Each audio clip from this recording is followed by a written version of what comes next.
Hello everyone, welcome back to Wednesday's video here at Barham Engines.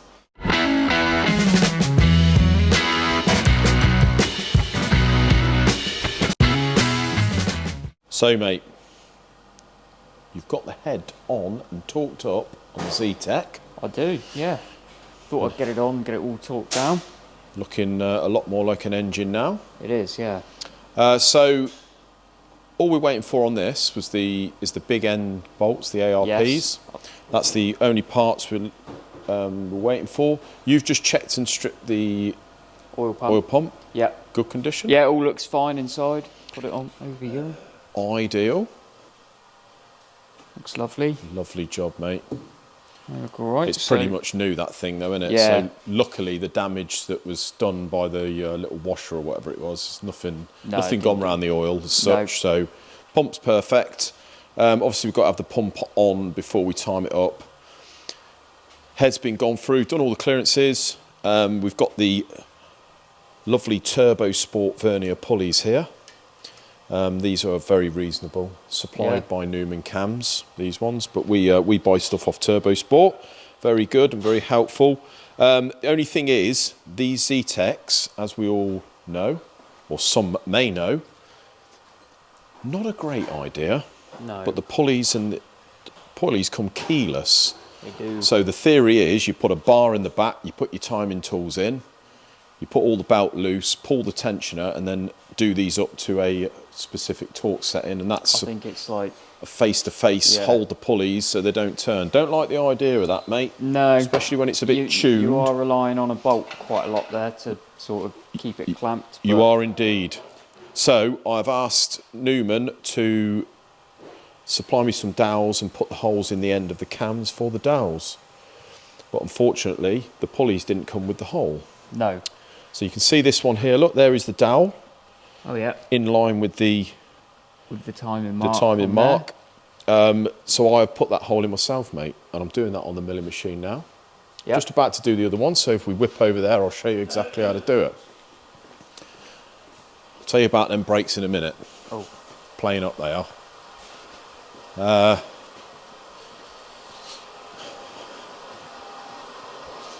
So I've found out where the hole has got to go, so it's a 6mm hole, where that hole has got to go measurement wise in relation to the centre hole. Then what I do, we just pop it on here.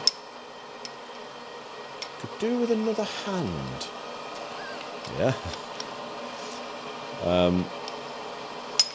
So basically, that's timing mark is up the top there. Yep. And then what I'm going to do, this is one I've prepared earlier, but not prepared. So all we got to do is just lightly nip this down, mate, on parallels. So we've got the pulley in line there where I want to put the hole, and then what I do is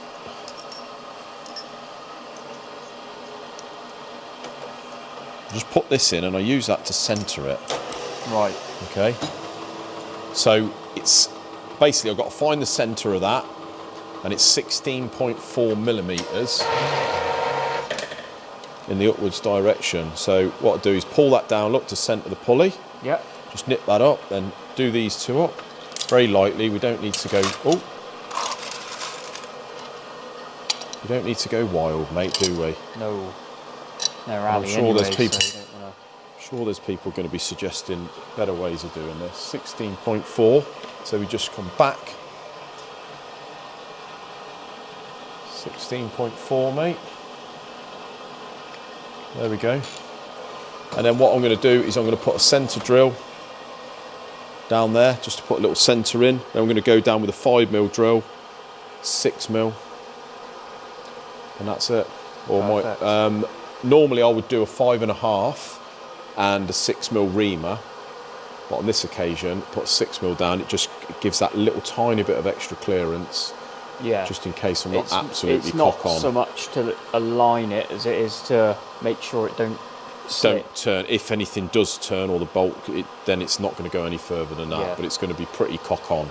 I've just done it with a 6mm drill. Tried that dowel in there, and it slides in lovely. So Nice slide fit. just got that one to do, mate. Just pop over here. This Cosworth come in yesterday. We had a visit from 2 customers yesterday morning, didn't we? We and did. Both of them travelled 4 hours to bring the stuff over. And one was this chap here. So he was recommended by a friend who watches our channel all the time, and he wants 6 long studs and the top of the block faced.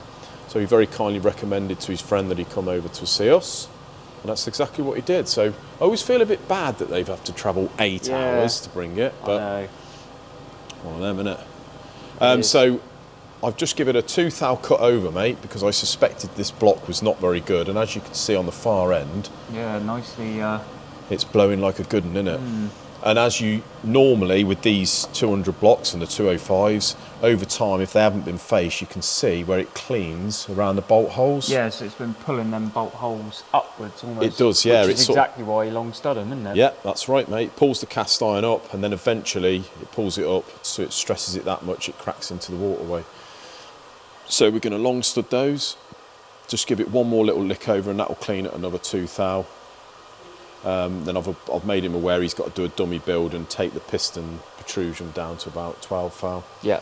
So he's aware of that. So we'll give that one more lick in a minute, mate. Head in here. So the brakes. Brakes for the E30. Brakes for the E30. Now this has been going on for several months, and I am not one to mention any names of companies. You know that. So I won't be mentioning any names, okay? Definitely not showing it. No, I'm not gonna mention any names, all right? But mate, they have messed us about a bit here, to be fair. I mean, so it started out, we bought a kit for the E30 4 stud, which the car was. Initially, we were going to keep it 4 stud. We then had a change of mind and thought we need to go 5 stud using the E36 hubs. Only trouble is with that, on the rears, we want to utilise the E30 drum brake, don't we, for the handbrake? For the handbrake, So the hubs are going to be slightly different for the centres for the discs, and so are the caliper brackets. So I got in touch with them on the 29th of February. Initially, they were absolutely fantastic to deal with. Got the kit out straight away, no problem, and really reasonable on price. I mean, they're a really good quality, caliper. This is a 4-pot. This is the one going on the back. Yeah. The fronts are a 6-pot. We've got 355mm discs on the front, 345s on the back, I think. Something like that. It's around there. Or 335, something like that. But yeah, really good. Looks really good stuff, and it's hell of a reasonable. So I sent it back. Obviously, with this car, we're doing this car, everything we've done takes ages. So you've almost got to plan way in advance. Yeah, you do. To get it back for when we need it for the next stage. So I sent this back. All they're meant to be doing really is changing over the disc centres. They had to specially make the rears. Yeah. And then obviously we need caliper brackets for the front. So this is the bit you needed changing over then? So this is the bit we needed changing over. So you can see that now it's a lot deeper than the original E30 one. Yeah. And this is the handbrake drum here. And obviously it's all the right dimensions for the E36 rears, rear hubs and what have you. So yeah, that was great. But I did make them aware that we're going to need this kit back for as soon as the car is painted, which is going to be pretty soon. Yeah. Because we need to dummy build it. We need to get everything on, all the arms and everything. We need to basically put all that on, if not roughly, so we can wheel the shell back onto the trailers to get it back. So they've been made aware of that. This has been going on for months and months and months. Not once have I had anyone rang me back, which is not great. No. I'll ring you back, never get back to me. I've had no emails, nothing. I just keep chasing and chasing week after week. Until last week when I was off, you had a box arrive which had all the rear kit in, with no fronts. No, the fronts had sort of... So I've been in touch with them. and now they're pulling the old, oh no, I thought it was just the rears. I'm like, well, no. I'm not going to have 5 stud rears and 4 stud fronts, am I?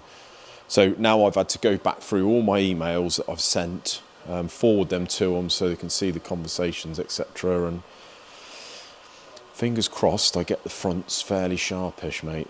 Hopefully. But I would say customer service is not up to scratch. No, it's just been a bit confusing, isn't it? You don't really know what's going on. Very confusing, yeah. It's the main thing. If they told you exactly what was happening, then you sort of be like, oh, all right, but this is the they thing. don't even seem to know, so... No. As I say, I don't normally go and whinge about companies, but this is just getting beyond a joke now. It's coming up to a year, isn't it? Yeah. In February. But yeah, apart from that, it looks a really good product, mate, and I'm hoping it performs as good as it looks, because it looks really smart. And as I say, they were really helpful initially, recommending me on pads and stuff like that. We've sort of tried a disc on there, and it all sort of fits in the wheels. Yeah, we checked perfect, doesn't it? In the wheel there, looks like it's going to fit. That's it. So we've got the rear hubs, which have all been painted and cleaned up, etc. We've got all new bearings and that. So you and I are going to come in maybe 1 or 2 weekends, innit? Yeah, on a Saturday. Get all those prepped and bearings in, bushes and all that. Yeah. And hopefully we'll get that back. If not before Christmas, bright orange shell. Oh, mate. It'd be lovely, wouldn't it? That would be good.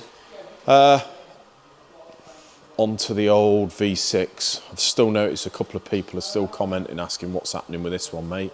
Well, I'll tell you what's happening with this. I've had to take him to court. Oh. So we've gone through the small claims here to try and get the money. I'm having messages off the guy saying that he's trying to sort the money out. Now, bear in mind, this has been going on for God knows how long. The engine's been done since July. Yeah. We've got all the messages, etc., and the correspondence of me sending him estimates, a couple of different options, him accepting. So all the evidence is there. And now he's sent it, we've done it, and now he's given me first of all, it's just trying to get the money together. Now, it's took him, 6 weeks to try and get a car on the ramp, apparently. Yeah. Need to get back to him. So he does answer me eventually, but it's always different excuses. And I want me money. We've paid out on VAT, we've paid out on parts for it. Obviously all the labour and machining. Labour, my wages, which is this is the thing. It's took the time of the business. It's we've forked out thousands of pounds in parts. Yeah. And we obviously can't get rid of it by law for a certain amount of time. Yeah. So can't sell it. It's sitting there, dead money, and it's cost us loads. So let's see if we can hurry him up through the old small claims, shall we? So it's the only option you've got, really. It is really. I don't like to do it, and it's cost a good few quid to do it. That's the thing, because of the amount. But I'm just hoping, fingers crossed, that something comes of that and we get paid. Yes. Because it's becoming a bit of a joke. But since I've been back, mate, come back with a new positive attitude and a bit more relaxed. We've managed to get paid in the last week for a good few things. Yes, we have, yeah. I find having a good moan on the old channel helps a little bit. It's a little bit of... Sort of worries some people up.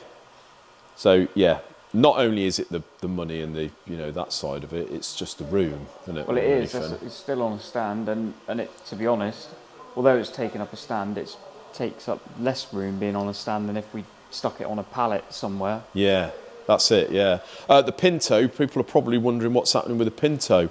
Now, this guy, we built that ages ago. He's obviously in no hurry for it. But I've managed to get hold of him, and he paid up anyway months and months ago for it, so that's not a problem. But he said, look, as and when you're ready, just get it on a pallet. He'll pay up, and we'll just send it back to him. So as soon, probably next couple of days, we'll get it out, get it sent out. And that makes another little bit more room, mate. Yeah. Doesn't it? Yeah. I'm halfway through the block on the Cosworth for putting the liners in. We've had the liners turn up now, so these are the ductile iron liners. Just look like a standard liner, really. You wouldn't tell by looking at them, but these are a ductile iron, nice and tough. And we'll be getting those in, hopefully, in the next few days into the RS 500 block, mate. Another liner job. We've got to get the old V8 Rover liners in at some point, haven't we? We have, yeah. But that's a two-man job, I've got really. the block in the Vapor Blaster at the minute, blasting right. it. It's fairly nasty, but we may as well make that look nice. Yeah, it's a big job getting them in, isn't it? It is, yeah. There's no major rush on that, but we shall get them in. We've got to get pistons for the V8, and then we can send the crank assembly off to be balanced. Yes. This one here, I spoke to Steve yesterday. This is the one I'm building for him. So we've got most of the bits now. We've got all of his liners there, the cams, the buckets. This is going solid lifters. We've got his pistons and that. So bar the gaskets and that, we've got nearly everything to do that. So he says, you know, don't worry. I did explain to him that I've got to crack on with that 500 because that's been sitting there a bit. So he's in no rush with it. He's knee deep in Cosworths anyways. He just had another one, didn't he? I think so, yeah. He loves them. Yeah. But the Focus, just waiting on an uprated competition head gasket for this one, haven't we? Gasket, and as you can see, the head studs have arrived. Head stud and nut kit. Those ARPs. Lovely jubbly. So they look nice. So we can get that on there and... yeah, I've got to put the springs in the head yet, but I've checked the clearances and they're absolutely spot on. Lovely. So obviously this hadn't done a lot of work and no. I kept everything in order, so... Perfect. Happy days. Spoke to the customer of that earlier. He's more than happy. Like, he enjoys watching the videos. So I did say to him that although I've done it before on various other things, when the time comes to do the vernier setup, we'll show that on camera. Definitely. It'll be quite interesting to see his engine getting timed up. So that's it, mate. And you've been trying to get the front pulley bolts off the Subaru, which is... well, it's the cam pulley bolts. Oh, They're right. notorious for being difficult to get off. And they are. Yeah, they are. But I'm trying to, before I get it on a stand, I'm gonna try and come up with an ingenious way of getting them off, so that in future I can just do it. Okay. Without having to drill them out, because it takes forever. Does it? Yeah, they're like really hard bolts, and you have to use like a 13mm drill on slow speed, and it just... Marvellous, mate, marvellous. So I'm going to try and come up with a foolproof method. Okay. And then, hopefully it won't be so difficult in the future. Ideal. But yeah. Well, there we go then, mate. We need to start making a little bit more room underneath that ramp to get the kit car off, to get it down to Tom. Yes. We've got to get that sorted for next year. I think you should address that, because you did say you were going to sell it, and I've seen a lot of people saying about that. I see a lot of local people keep coming in and saying, I thought you were selling it. Well, at the moment, we're not going to be selling it. I threw a little tantrum, I'm going to be honest. Well, had a bit quite rightly so. Yeah. The thing annoyed me. We spent a lot of time and and money. It annoyed you. Way more time and money than we expected putting that engine in there, and it lasted about a lap. So, and also with the E30 and other projects going on, I think you had a bit of a... You're looking at all the outgoing money and thought... It was the outgoing money and the hassle, mate. There's been a lot of involvement trying to sort this E30 out. Yeah. And obviously, another thing was, although it is going to be better, that blooming kit car was hassle-free before, wasn't it? Yeah, that's the thing. It was and so good. Now we've done one lap and... Yeah, we tried to change one thing about it and we wrecked it. We did. We sort of ruined it. But I'm sure it's going to be great. No, we're going to have a prop made. Yeah. We're going to sort the clutch out, and then that's it, really. Everything else is good. And I'm fingers crossed, I'm sure we're going to have a lot of fun next year with it. Yes, definitely. Do plenty more track days in it. Let's get out there. Try some different circuits. And hopefully sometime next year we'll have the E30 on the track as well. That'd be nice. And the Unspoken project. The Unspoken. We'll see. Which we still can't reveal. You'll have to wait for that. But that's it. Till Friday's video. Thanks for watching. Cheers, guys.